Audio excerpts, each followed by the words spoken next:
This is the end of the line. Not for you. What I'm doing here. Who's this? Oh, they're just my friends. Now, is that a he or a she or a they?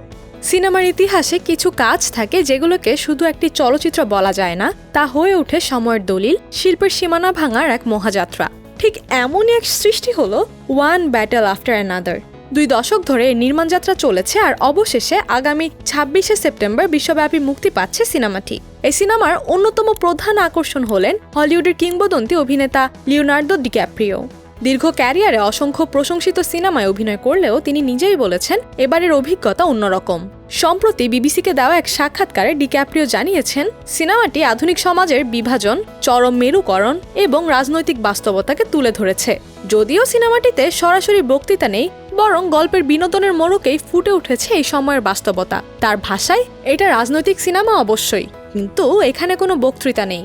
যা কিছু বলার সব বিনোদনের মোড়কেই বলা হয়েছে। সিনেমার গল্পে একদিকে আছে ব্যক্তিগত সংগ্রাম, অন্যদিকে আছে সমাজের বৈষম্য ও অস্থিরতার প্রতিচ্ছবি। Who's this? Oh, they're just my friends. Now, is that a he or a she or a they? বেনসিও দেল তোরো এখানে সার্জিও চরিত্রে অভিনয় করেছেন, যিনি একজন মার্শাল আর্ট প্রশিক্ষক এবং সংকটময় সময়ে নায়ক ববকে সাহায্য করেন।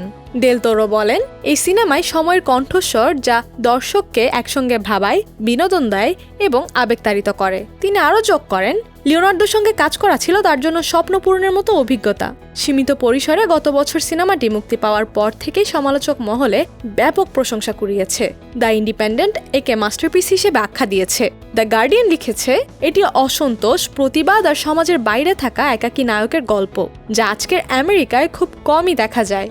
অপরদিকে দ্য টেলিগ্রাফ শন পেনও ডিক্যাপ্রিওর দুর্দান্ত অভিনয়ের প্রশংসা করেছে, এমনকি লিওনার্দোকে তরুণ জ্যাক নিকলেসের সঙ্গে তুলনা করেছে। দ্য টাইমস একে ডিক্যাপ্রিওর ক্যারিয়ারের অন্যতম সেরা কাজ হিসেবে উল্লেখ করেছে এবং ভবিষ্যৎবাণী করেছে অস্কারের দৌড়ে নিশ্চিতভাবে থাকবে এই cinema. This is the end of the line. Not for you. What I'm doing here. $175 million বিপুল বাজেটে তৈরি এই ছবির পরিচালক কর্মজীবনের সবচেয়ে উচ্চবিলাসী প্রকল্প। এর আগে দেয়ার উইল বি ব্লাড এবং ফ্যান্টম থ্রেডের মতো ছবির জন্য প্রশংসা কুড়িয়েছিলেন অ্যান্ডারসন। নতুন এই সিনেমাটিকে ঘিরে তাই দর্শক, সমালোচক ও সিনেমা জগতের প্রত্যাশা বহু গুণে বেড়েছে। লিওনার্দো মনে করেন অ্যান্ডারসন এবার জন্য নিজেকেও ছাড়িয়ে গেছেন। কিন্তু শুধু সিনেমায় নয়, লিওনার্দোর ব্যক্তিগত জীবনও এসেছে ভিন্ন মাত্রা। 50-এ পৌঁছে তিনি নিজের জীবন ও ক্যারিয়ারকে নতুন চোখে দেখতে শিখেছেন। তিনি বলেন, অ্যাওয়ার্ড, বক্স অফিস এসব আসে যায়, কিন্তু সিনেমা মনে থেকেই যায়। যেগুলো নিয়ে বছরের পর বছর প্রশ্ন করা যায়, আলোচনা করা যায়, ওগুলোই আসলে শিল্প। 50-এ পৌঁছলো মনে হয় সময় নষ্ট করার সময় নেই আর, এখন আরও সৎ হতে হবে।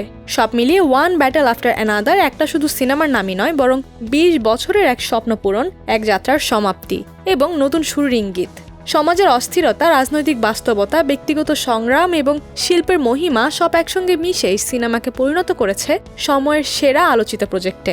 দর্শকের কাছে এটি নিঃসন্দেহেই হবে এক অনন্য অভিজ্ঞতা, যা হয়তো বছরের পর বছর আলোচনায় থাকবে এবং শিল্পের শক্তিকে নতুনভাবে সংজ্ঞায়িত করবে।